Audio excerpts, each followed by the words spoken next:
Assalamu alaikum wa rahmatullahi wa barakatuh. Welcome to day 13 of Qur'anic Contemplations. As Muslims, we take certain things very seriously. For example, halal meat, halal chickens, checking our ingredients. And we should do. And there are certain things we don't take seriously. Let's have a look at today's verse. أعوذ بالله من الشيطان الرجيم بسم الله الرحمن الرحيم قال هل علمتم ما فعلتم بيوسف وأخيه إذ أنتم جاهلون قالوا أئنك لأنت يوسف قال أنا يوسف وهذا أخي قد من الله علينا إنه من يتق ويصبر فإن الله لا يضيع أجر المحسنين. So this is a verse from the story of Yusuf alayhi salam, Surah Yusuf, which begins in the 12th para and ends in the 13th para. I'm sure every Imam loves reciting Surah Yusuf in Taraweeh. One of the reasons because it's one long surah with the whole story of Yusuf alayhi salam. And Allah subhanahu wa ta'ala describes the story as Ahsan al-Qasas, the greatest of stories, the best of stories. Many of us will know the story of Yusuf alayhi salam, but in short, he had 11 brothers who were jealous of him because the father loved Yusuf alayhi salam more than them. So they made a plan to throw him in a well. And then he gets sold as a slave, he goes to Egypt and becomes a governor. Eventually there's a famine and the brothers come to Egypt and they find out that Yusuf alayhi salam is still alive. And this is the verse.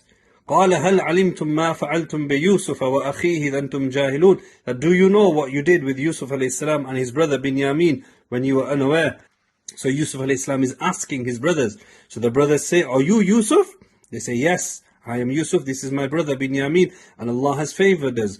Whoever fears Allah and is patient, Allah will not let go to waste the deeds of good people. Inna Allah la yudhi'u ajra al-muhsinin. So this part of the story is talking about ties of kinship. And this is something which is massive in the Muslim community, which I said at the start, we don't give importance to.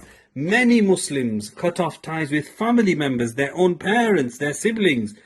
And sometimes these people are practicing Muslims, ulama and imams. So why is it that many people find it difficult? Let's look at the hadith of the Prophet ﷺ when he entered Medina and the Ansar were waiting for advice. The Prophet ﷺ has come to Medina for the first time. He said, Afshu salam, spread salam, feed the poor. And then he said, fulfill the ties of kinship. Because the Prophet ﷺ knew kinship is something very delicate. And it is something that shaitan loves. When you don't talk to your mother, the son doesn't talk to his father, a brother doesn't talk to his brother. Another story at the conquest of Makkah. When the Prophet ﷺ returned to Makkah, he saw his enemies. He saw the people who drove him out of Makkah. He asked them, what do you think I am going to do with you? And then the Prophet ﷺ quoted, لا تثريب عليكم اليوم. This is also from the story of Yusuf alayhi salam in the Quran. There is no blame upon you today. Basically, I have forgiven you. Now it's easy to fulfill ties of kinship with the auntie who feeds you, with the uncle who gives you a dawat, an invitation to the house. That's easy. It's difficult to maintain ties of kinship with your own brother or sister who may have an arrogant attitude, who may have even harmed you, who may have even done wrong to you, stole your money, etc., and not paid you back. We need to do our job. Make an effort this Ramadan, pick up that phone, make that call, text them, and clear the air. May Allah subhanahu wa ta'ala purify our hearts.